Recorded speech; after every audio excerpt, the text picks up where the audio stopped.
दोस्तों, आज पेश है वक्त की मार। ये कवर चित्र है दोस्तों। किरीट वन में संध्या का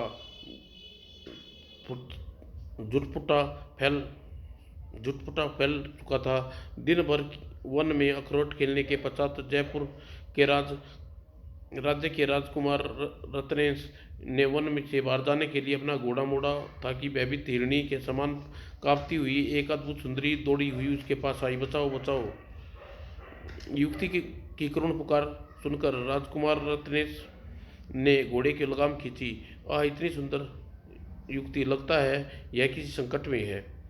अगले ही पल खूंखार शेर झाड़ियों से प्रकट हुआ। उसे देखते ही विनतीपूर्ण करुणा में चिल्लाई, युवक, मुझे इस आदमखोर शेर से बचाओ। यह मेरे दो सखियों को यमलोक पहुंचा चुका है। गुर्र! शेर की जुर्राहट सुनकर रत्नेश शेर की ओर देखा है। शेर किसी पल भी स्त्री पर छलांग लगा सकता है। इससे पहले कि कुछ अप्रिय घटना घटे, मुझे निशाना बांधकर शेर पर तलवार करना चाहिए।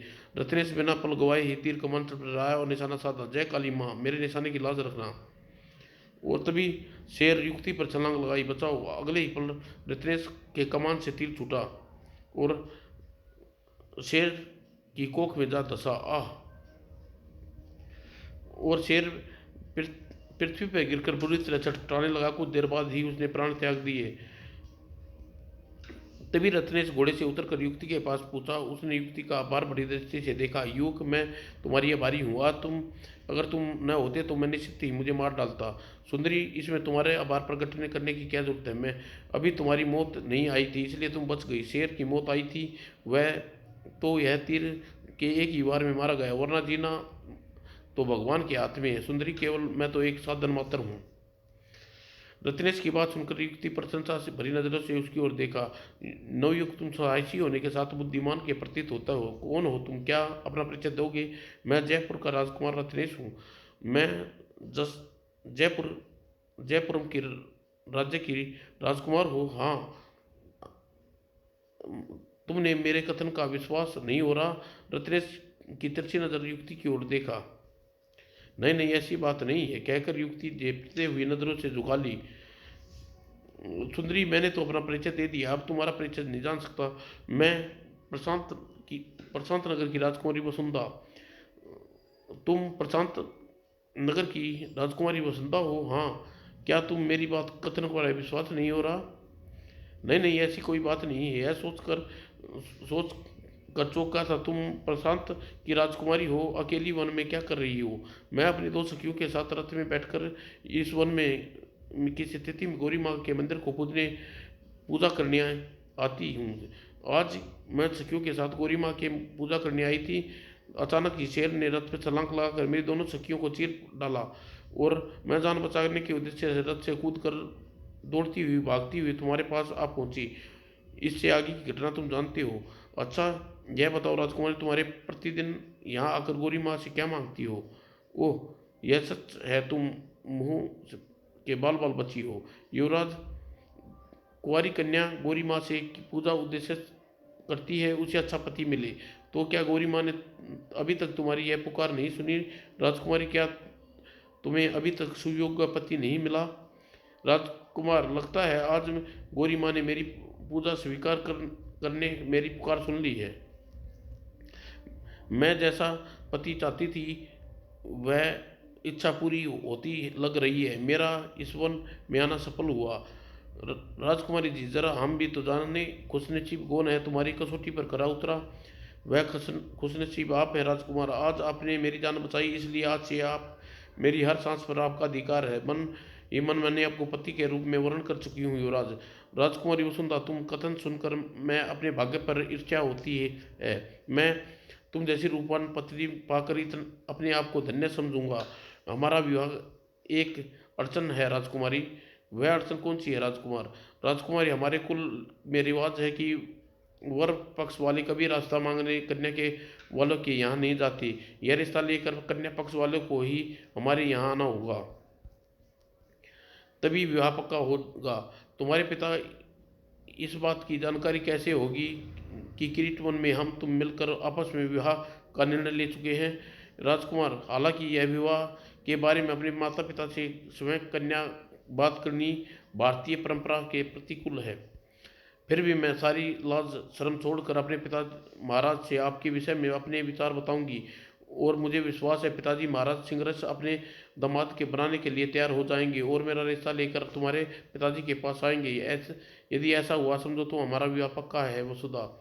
और फिर सोचकर रत्नेश वसुधा बोला, वसुधा कुछ कुछ ही देर बाद रात होने वाली है, आओ तुम्हारे राज्य तक पहुंचा हूँ, चलो राजकुमार।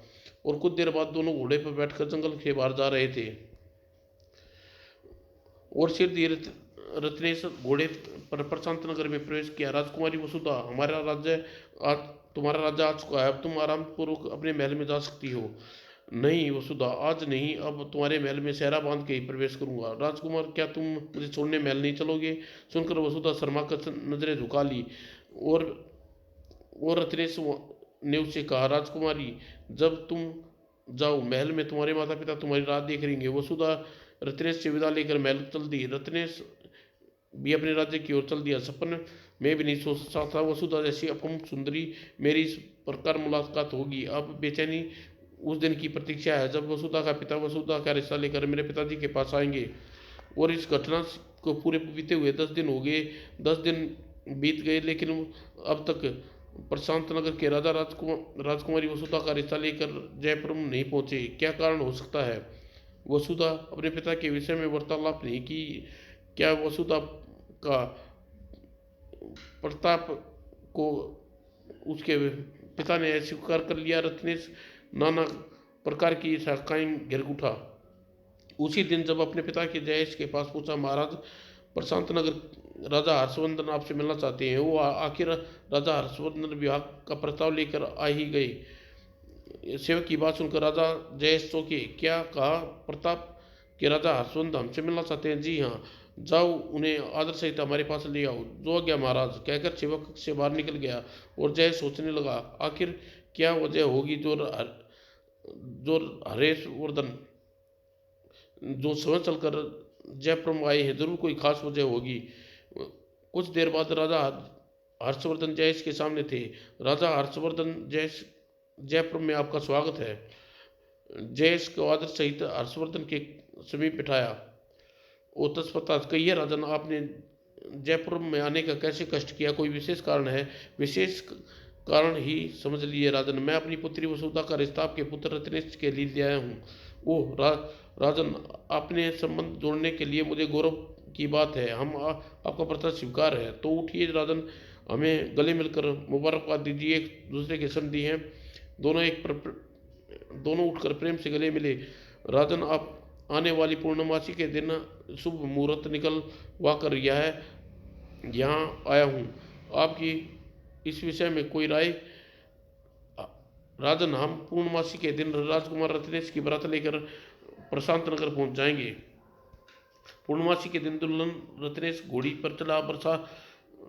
बारात प्रशांत नगर के लिए रवाना होने लगी। एक सैनिक बदहादसा सा दौड़ता हुआ आया। गजब हो गया महाराज, क्या हुआ? सैनिक, तुम इतने घबराए हुए क्यों हो? प्रशांत नगर के सैनिक मेरे अशुभ समाचार लेकर आया हूँ। अशुभ समाचार? कैसा अशुभ समाचार? सैनिक, जल्दी ये समाचार बताओ। घोड़ी पर बैठा रत्नेश चेहरे की लड़ियों से उठकर सैनिक की ओर देखा। महाराज, दुल्हन के वस्त्र पहनते हुए रेशम के अनुसार राजकुमारी वसुधा मंदिर गौरी पूजन के लिए गई थी।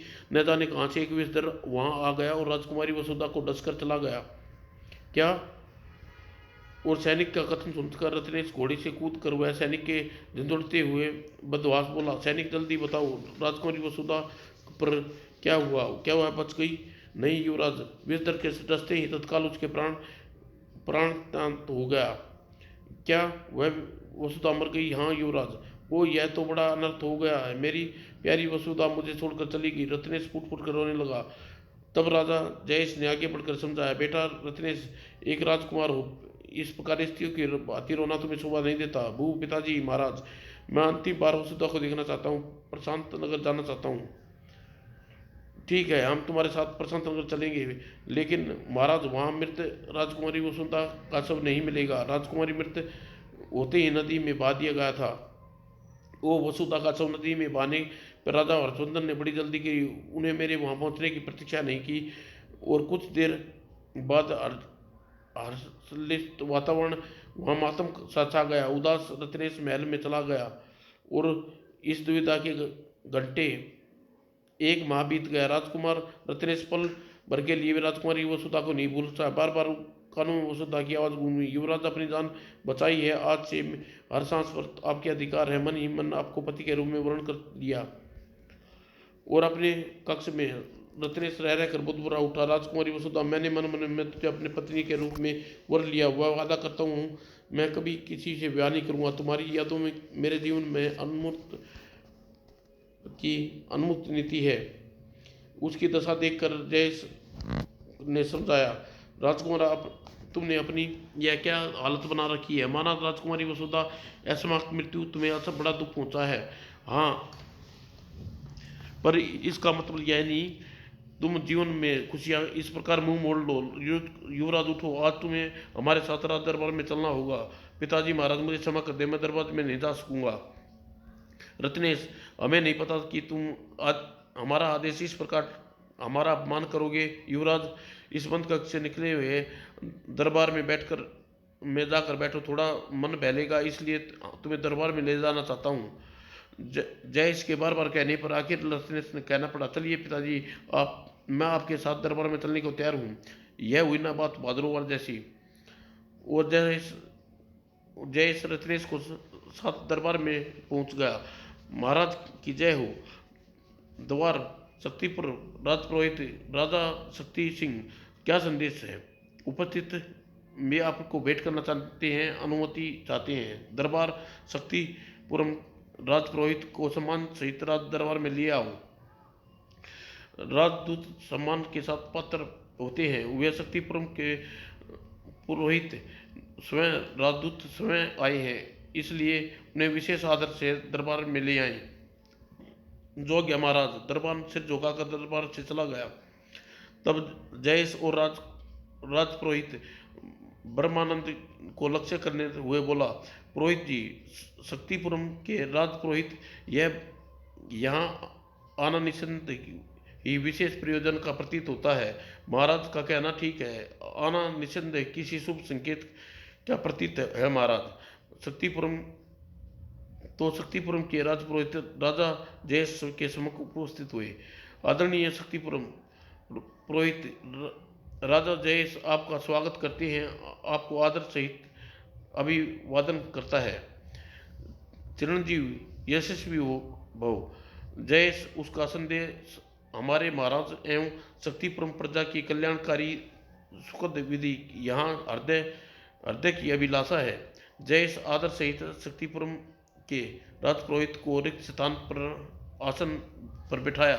ओह, जयेश ने उसे कहने लगा, आज्ञा पुरोहित जी, निश्चिंत होकर आपने राजा का संदेश हमारे समस्त सभा सदस्यों के सम्मुख कहे।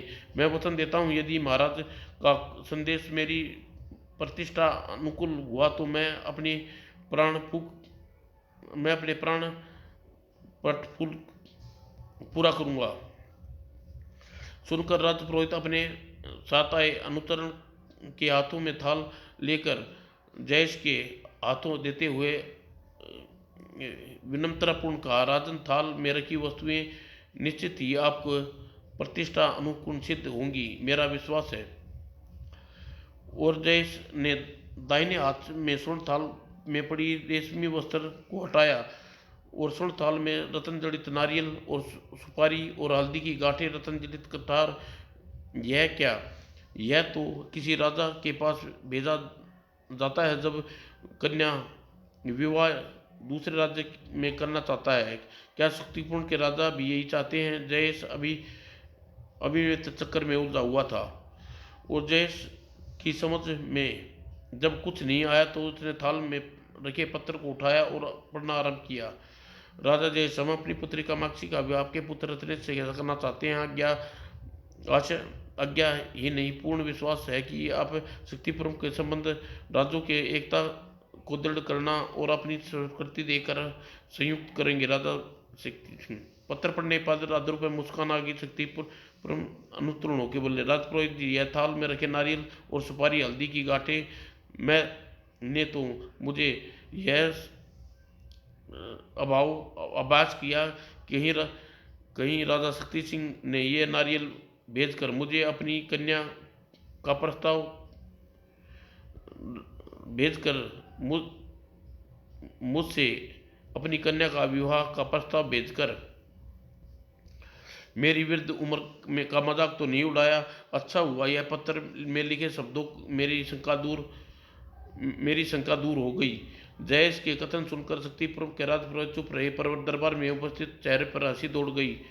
जयेश ने भी गंभीर होते हुए राजपुरोहित से कहा, राजपुरोहित जी, अपने राजा से जाकर कह दो हमें उसका प्रस्ताव स्वीकार है, और यह हमारे लिए बड़े हर्ष की सौभाग्य का विषय है कि शक्तिपुर पुत्र हमारे जयपुर की राजवधू बनेगी।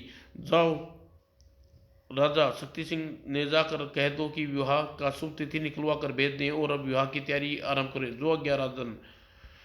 तभी उदास मन बैठा राजकुमार रत्नेश आसन से उठा और जयेश से बोला, पिताजी, आपकी आज्ञा से मैं थोड़ा सा परिवर्तन करना चाहता हूँ। जयेश प्रसन्न प्रश्न सूचक दृष्टि से उसकी ओर देखा। वत्स रत्नेश, तुमने मेरी आज्ञा में परिवर्तन की आज्ञा है, पर इतना ध्यान रहे कि तुम्हारे द्वारा किया गया परिवर्तन राजमर्यादा का उल्लंघन न हो। पिताजी, मैं राजमर्यादा का उल्लंघन नहीं करूंगा। तो फिर कहो क्या कहना चाहते हो। कहो मेरी आज्ञा का सिरता से बिना भविष्य के सोचे कोई अनुचित बात हो गई हो, वह तुम्हारी संशोधन से ठीक हो जाएगी। मुझे अभी अपनी गलती का एहसास भी हो जाएगा। तो सुनिए पिताजी, आपने जो सम्मानित राजपुरोहित और प्रशंसा व्यक्त करते हुए कहा है कि शक्तिपुर की राजकुमारी कामाक्षी जयपुर की राजबहू बनेगी, बस इसमें यही संशोधन करना है कि शक्तिपुर की राजकुमारी जयपुर राजवधू नहीं, राजकुमार नरेश की वधू बनकर राजपुर की महारानी रत्नेश की मां बनेगी। राजा जयेश रत्नेश के कथन सुनकर अवाक सा रह गया और सभा सदस्यों में फुसफुसाई सी दौड़ गई। शक्तिपुरम के राजपुरोहित चौंक उठे, हक्के बक्के हो गई। रत्नेश ने कहा, युवराज, जानते हो तुम क्या कह रहे हो। मैं ठीक कह रहा हूँ पिताजी। पुत्र, मैंने तो वैसे ही उपवास स्वर्ण थाल में रखे नारियल को देखकर राजपुरोहित को अपने विवाह के बारे में कह दिया था। भला इस उम्र में अपना विवाह रचकर क्या जगह का कारण बनूंगा। रत्नेश, तुम्हारी कामाक्षी के विवाह को तुम जैसा युवा राजकुमार ही शोभा देता है। पिताजी, राजपूत अपनी बात का धनी होते हैं और उनका कहा हुआ वाक्य पत्थर की लकीर की तरह अटल अमिट होता है। यदि आपने उपवास भी किया तो मेरा लिए यह सत्य और सत्य की रक्षा करना एक सच्चे राजपूत का परम कर्तव्य धर्म है। पुत्र, तुम जिद न करो, मेरी बात मान जाओ। पिताजी, यह विवाह आपको ही करना होगा। मैं विवाह न रुकने की सौगंध खा चुका हूँ। ओह, यह तो बड़ी कठिन परिस्थिति में आ पड़ी। तब जयेश ने शक्तिपुरम से राजपुरोहित से कहा, राजपुरोहित जी, युवराज रत्नेश ने तो विवाह से इनकार कर दिया है। आया हुआ नारियल वापस तो ठीक नहीं है। आप शक्तिपुरम जाकर शक्ति सिंह से कहें। शक्तिपुर में वापस पुरोहित ने सारी बात शक्ति सिंह को बताई और सारी बात जानकर, हमने तो सपने में भी नहीं सोचा था युवराज रत्नेश का विवाह से इनकार कर देंगे। अब हम क्या करें। क्या विवाह का भेजा नारियल वापस मांग ले। शक्ति सिंह बुरी तरह परेशान हो उठा और फिर राजपुरोहित ने उसे समझाया, महाराज, राजा रत्नेश का युवा पुत्र अपने पिता के पूर्णतया जवान है, लेकिन उनके साथ कामाक्षी का विवाह करना उचित ही रहेगा कि आप बिना कुछ सोचे विचारे यह संबंध स्वीकार कर ले। हाँ, तब तो यह संबंध स्वीकार करना ही पड़ेगा। शक्ति सिंह ने अपनी स्वीकृति सूचना शीघ्र जयवेश तक पहुंचा दी। राजा शक्ति सिंह की स्वीकृति की सूचना पाकर जयपुर में शहनाइयाँ बज उठी और राजा जयेश बड़े ठाठ बाट से दूल्हा बनकर घोड़ी पर चढ़ा और बारात धूमधाम से शक्तिपुरम में पहुंची। और जब राजकुमारी कामाक्षी के राजा जयेश का विवाह संपन्न हुआ, तत्पश्चात राजकुमार कमलेश के साथ बारात लेकर वापस जयपुर लौटे आए। और जयपुर महल के द्वार पर राजकुमार रत्नेश ने अपनी माँ ललिता और अपनी पत्नी कामाक्षी की आरती उतारी। तत्पश्चात भाव बहन कामाक्षी अपने पति के घर में प्रवेश करो महारानी ललिता जयेश कामाक्षी को लेकर महल में पहुंची और जयेश कामाक्षी रत्नेश की परिचय कराया। कामाक्षी, यह मेरा बेटा राजकुमार रत्नेश। और रत्नेश आगे बढ़कर कामाक्षी के चरण स्पर्श किए। माँ, आपकी वात्स्य और स्नेह का सिर पर सदैव हाथ रहना आशीर्वाद चाहता हूँ। नवविवाहिता रानी कामाक्षी ने एक नज़र रत्नेश को देखा। सदा सुखी रहो। और संकोच और सपने हम उम्र रत्नेश वह पुत्र न कह सकी। और राजा जयश्री राजकुमार रत्नेश को अपनी छाती से लगा लिया और आंखों में प्रशंसा के आंसू आ गए। देखकर महारानी ललिता चौंकी। यह क्या महाराज, आप एक सुमंगल वेला पर आपकी आंखों में आंसू? हाँ महारानी ललिता, अप्रत्याशित सत्य के आंसू हैं। आज ऐसे ही आंसू महाभारत काल में हस्तिनापुर के राजा शांतनु की आंसुओं में भी समय निकल गए होंगे, जब उन्होंने अपनी गंगा जैसी पत्नी को उत्तन भनिष्ठ के दृढ़ प्रतिष्ठा के कारण उसे अनुशोधन पर मल्ला की बेटी रूपवती से विवाह किया था। महारानी, तुम्हारा बेटा रत्नेश आज जयपुर का भीष्म कहलाएगा। सुनकर महारानी ललिता गर्व से भर उठी। और तब रत्नेश ने जयेश से कहा, पिताजी, भीष्म कहकर मुझे इतना बढ़ावा न दीजिए। यह तो एक आज्ञाकारी पुत्र का परम कर्तव्य है, वह पिताजी की इच्छा पर चले। और मेरा परम सौभाग्य है कि पिताजी की आकांक्षा को अपनी आंखों से पूर्ण होते देख सकूं। बस आपका और नई माँ का प्रेम मिलता रहे, मेरे लिए परम सौभाग्य की बात होगी। तुम जैसा बेटा पाकर मैं धन्य हुआ युवराज। और काल चक्र चलता रहा। जयेश और राजकुमार कामाक्षी लावण्य तथा यो सागर में डूबते चले गए। एक वर्ष पश्चात कामाक्षी को पुत्र का जन्म हुआ। कामाक्षी, बधाई हुआ, तुम मां बन गई, मातृत्व का गौरव प्राप्त कर लिया। एक बार फिर जयपुर की शहनाइयाँ बज उठी है। राजा जयेश अपने पुत्र का नाम वरुणदेव रखा। और रामाश्री कामाश्री का महल पुत्र वरुण केश की किलकारी से गूंज उठा। धीरे धीरे उम्र की सीढ़ी चढ़ते हुए वरुण वेश बड़ा होने लगा। रानी कामाक्षी राजकुमार रत्नेश की पुत्र प्यार करती थी। समय अविरोध गति से बीत गया। महाराज जयेश अपने और उसकी दोनों रानियों के रत्नेश के विवाह करने के बहुत समझाया, लेकिन वह सदैव उसे टालता रहा। एक दिन, पिताजी, आप कृपा करके मेरे विवाह की फिक्र न करें। मेरे विवाह की इच्छा राजकुमारी वसुधा की मृत्यु के साथ ही समाप्त हो गई थी। और सिर्फ 15 वर्ष बीत गए जब राजा जयेश गुप्त सूचना लेकर आया। महाराज, अब्दुल बंदरगाह पर 11 मोहम्मद हमारे पवित्र तीर्थ गौरी कुंड और गौरी मंदिर को तोड़ने के लिए किटरिक वन में सेना तथा प्रस्थान कर चुका है। 11 मोहम्मद। इतना साहस! जयेश का सारा शरीर क्रोध से कांप उठा। तुरंत ही उन्होंने रत्नेश को बुलाया। रत्नेश, बंदरगाह पर 11 मोहम्मद कीर्ति वन में मेरी स्थित गौरी कुंड को आक्रमण करने वाला है, उसका सामना करने जा रहा हूँ। पर युद्ध पर जाने से पहले मैं चाहता हूँ युवराज के रूप में आज तुम्हें प्रजा के सम्मुख युवराज घोषित कर दूं, ताकि मेरी अनुपस्थिति में तुम सारे कार्य को पूरा करो। पिताजी, आपकी अनुपस्थिति में राजकार्य संभालने की आज्ञा स्वीकार करता हूँ, पर युवराज पद मैं चाहता हूँ मेरे स्थान पर छोटे भाई वरुण देव को युवराज घोषित कीजिए। रत्नेश, तुम बहुत जिद्दी हो, तुम समझाना बेकार है। अत्यंत जयेश ने उसी दिन वरुण देव को युवराज घोषित करके सेना के साथ किरीट वन में चल दिया।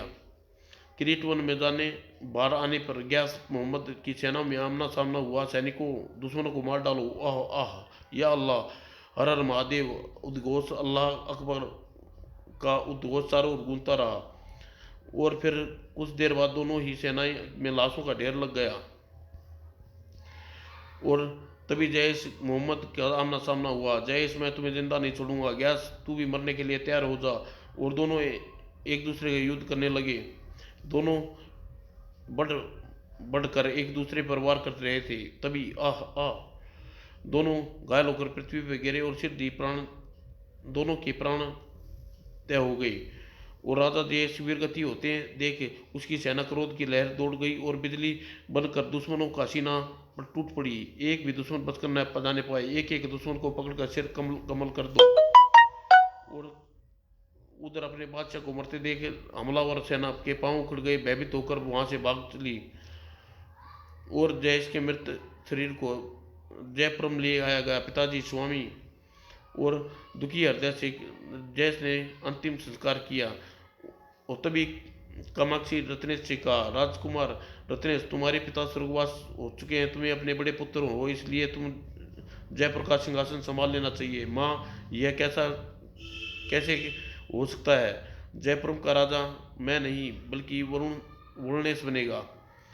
हाँ, यह राजकाल देखने की बात तो उसके लिए मैं तैयार हूँ। वरुणेश राजा घोषित करने की तैयारियां सिर दी की जाए।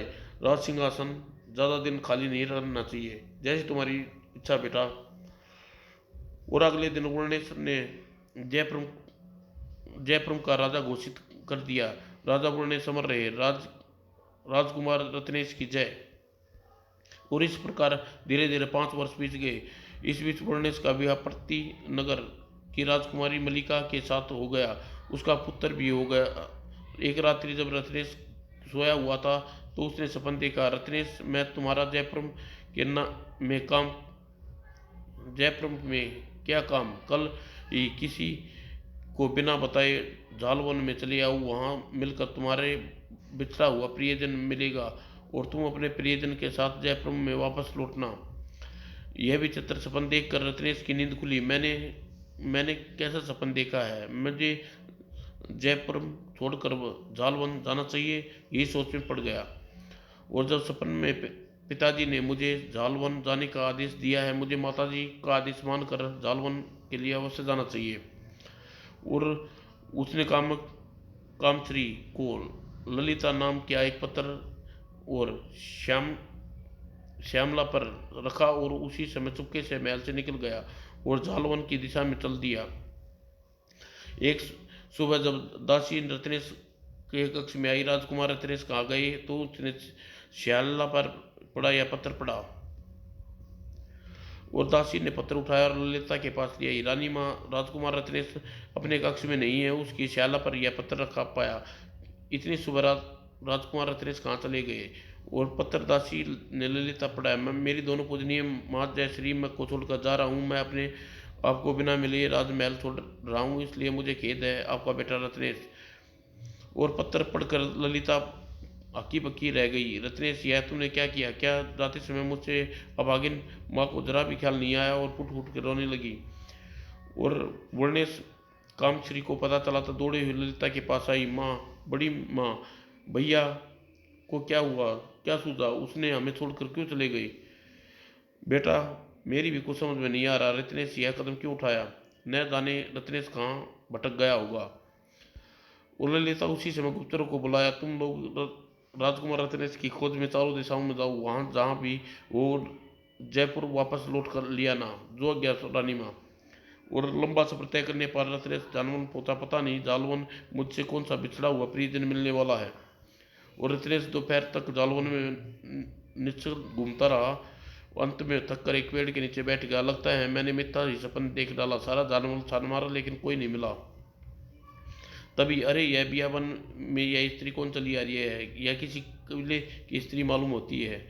और जैसे ही वह स्त्री रत्नेश के पास फिर, वसुंधा, तुम राजकुमार रत्नेश, तुम वसुंधा, तुम जीवित हो? तुम तो सब डसने से मर गई थी। राजकुमार, यह लंबी कहानी है। वसुंधा, मुझे जल्दी बताओ, तुम इस समय जीवित कैसे हो? और सर्प के डसने वाली घटना झूठी है। नहीं राजकुमार, घटना सच्ची है, लेकिन सर्प डसने से मेरा शरीर नीला पड़ गया था। सांस भी बहुत मध्यम हो चली थी। तब मुझे मृत जानकर मेरे परिवार वालों ने नदी में बहा दिया और कई दिनों तक नदी में बहती रही। कई दिन पानी में रहने से मेरा कारण मेरे शरीर का सारा वेस्ट निकल गया और मुझे कबीले वालों ने नदी से निकाल लिया। उसी कबीले में रहकर अपना जीवन बिता रही हूँ। वो वसुंधरा, मेरे दुख भरी कहानी है तुम्हारी तो। पर यह एक बात मेरी समझ में नहीं आई, तुम पुनर्जीवित हो गई तो वापस अब लौट कर अपने राज्य में क्यों नहीं आई? क्या तुम भूल गई थी मेरा विवाह पक्का हो गया था और तुम्हें विवाह करने होने वाला था? राजकुमारी, मुझे सब कुछ याद था, पर मैं ऐसी परिस्थितियों में फंस गई थी, चाहकर भी वापस न लौट सकी। कबीले वालों का नियम है कि जो स्त्री एक बार कबीले वालों को हाथ लग जाती है तो फिर कबीले वाले उसे छोड़ते नहीं हैं और जैसे भी वो स्त्री की खोज करके उसे पुनः कबीले में शामिल कर लेते हैं। वो बड़ा सख्त नियम है कबीले का वालों का। अच्छा यह बताओ, कबीले वाले अपने पेट कैसे पालते हैं?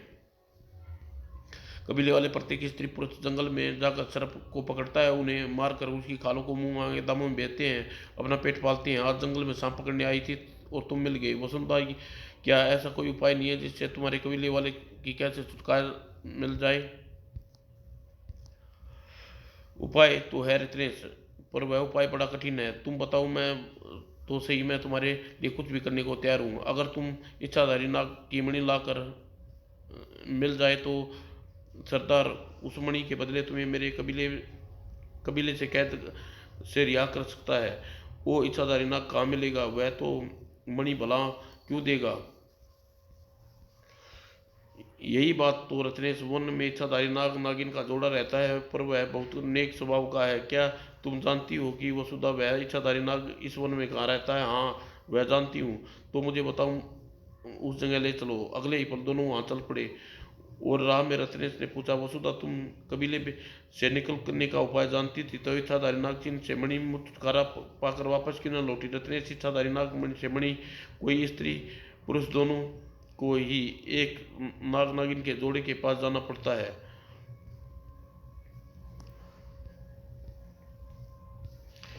भला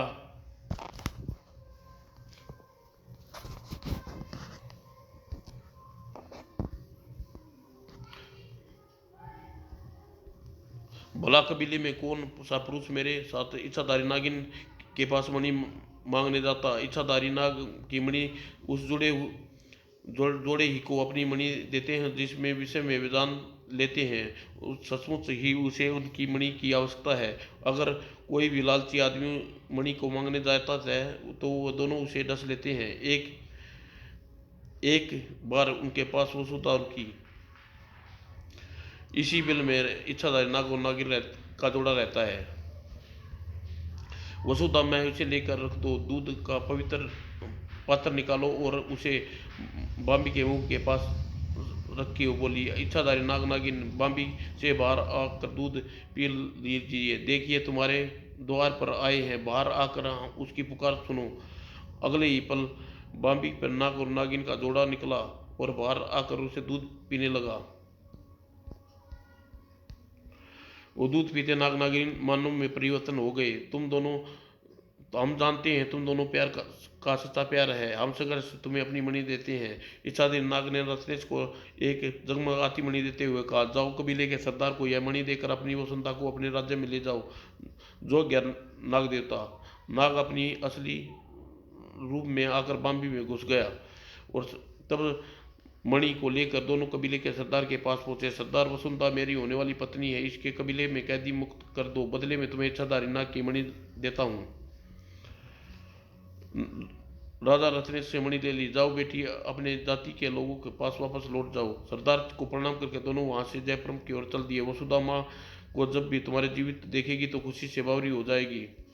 और लंबा सफर तय करने के बाद जब दोनों जयपुर पहुंचे, वाह बेटा, तुम कहाँ चले गए थे? तुम्हारे साथ कौन है?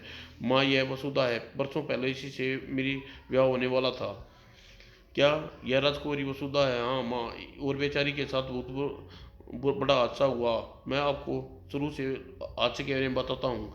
रत्नेश ने वसुधा के साथ घटी घटना विस्तार पूर्वक ललिता कामसी को बताई। वो सारी बात जानकर ललिता कामसी से गले लगा लिया। वसुधा, तुमने इतना दुख पाया है? और रत्नेश की स्वीकृति पर अगले दिन रत्नेश वसुधा का ब्याह हो गया। भैया, आपने विवाह की खुशी में उपहास जगतपुर के राज्य को आपकी भेंट करता हूँ। भेंट स्वीकार करो। वसु गुणेश, यह कैसा अनोखा उपहार दिया तुमने। कामाक्षी और ललिता जोर देने पर रसेश जयपुर का राजा बनना स्वीकार कर गया। समाप्त दोस्तों।